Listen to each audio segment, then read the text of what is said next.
சொல்லியும் கூட அவங்க சாட்சி யாருமே என்ன பண்ண முடியலீங்களாமா? என்ன பண்ண முடியல, ஏத்துக்க முடியல. இப்ப பிரதான ஆசிரியர் மைண்ட்ல என்ன ஓடிட்டு இருக்கு அப்படின்னா, நம்மளும் என்னென்னமோல முட்டி மோதி தான் பாக்குறோம். எதுக்கு? இந்த மனுஷன் எப்படியாவது கொண்டரலாம். ஆனா கொல்றதுக்கு நமக்கு என்ன வேணும்? ஒரு விட்னஸ் வேணும். இப்ப வரைக்கும் அந்த விட்னஸ் நமக்கு கிடைக்கலையே அப்படின்னு இவங்களும் சுத்தி சுத்தி தேடுறாங்க. சொல்ற சாட்சிகளும் திருப்திகரமா என்னது திருப்திகரமா இல்ல அப்படின்னு சொன்ன உடனே பிரச்சனை நம்ம கையை மீறி போயிருமோன்னு முடிவு பண்ணிட்டு இப்ப யார் அசம்பிள் ஆகுது அப்படின்னு பார்த்தோம்னா அதுல 60ஆம் வசனம் வாசிக்கிறோம். என்ன பண்றாருங்களாமா? யார் பேச ஆரம்பிக்கிறது? பிரதான ஆசாரியன் எழுந்து நடுவே நின்று இயேசுவை நோக்கி, இவர்கள் உனக்கு விரோதமாய் சொல்லுகிறதை குறித்து நீ ஒன்றும் சொல்லுகிறதில்லையா என்று கேட்டான். அவரோ ஒரு உத்தரவும் சொல்லாமல் பேசாதிருந்தார். என்ன பண்றாங்களாமா? இப்ப டைரக்டா பிரதான ஆசாரியன் எந்திரிச்சு இத்தனை பேர் உண்மையில என்ன பண்ணிட்டு இருக்காங்க, இவ்வளவு கம்ப்ளைண்ட் பண்ணிட்டு இருக்காங்களே, நீ எதுவுமே சொல்லாமே இருக்கிறியே அப்படின்னு கேட்கும் போது கிறிஸ்து என்ன பண்ணீங்களாம்? கிறிஸ்து என்ன பண்ணல? பதிலே சொல்லல. இப்ப இவனுக்கு என்ன பிரச்சனைனா, இவன் இதுக்கு ஏதாவது பதில் சொல்லணும். ஒண்ணு ஆமான்னு சொல்லணும், இல்லைன்னா இல்லைன்னு சொல்லணும். என்ன பதில் சொன்னாலும் அதை வச்சு யார் லாக் பண்ணிடலாம்.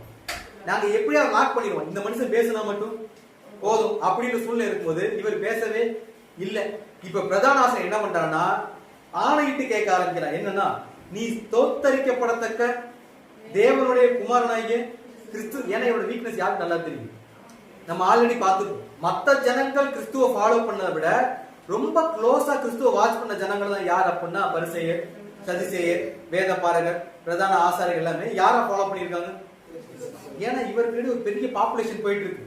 இவரை எப்படியாவது டவுன் பண்ணணும், இவர் வாயிலிருந்து எப்படியாவது குற்றத்தை என்ன பண்ணணும் கண்டுபிடிக்கணும். ஆரம்பத்துல இருந்தே ஃபாலோ பண்ணணும். கண்டுபிடிச்ச விஷயம் என்ன, இவர் தேவனை பத்தி ரொம்ப இன்ட்ரெஸ்டா பேசுவார். தேவனுக்கு ஆப்போசிட்டா ஏதாவது பண்ணினா பிரதான ஆசாரியன் இருந்தாலும் எதிர்த்து நிற்பார். நின்னாரா இல்லைங்களா? தேவாலயத்துல புறா விக்கிறவங்களை தூக்கி போட்டு என்ன பண்ணார், எல்லாத்தையும் அடிச்சு உடைச்சார்.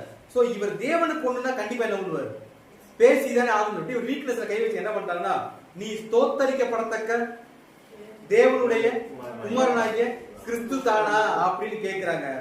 சோ கேட்ட உடனே கிறிஸ்து என்ன சொல்லிட்டாரு?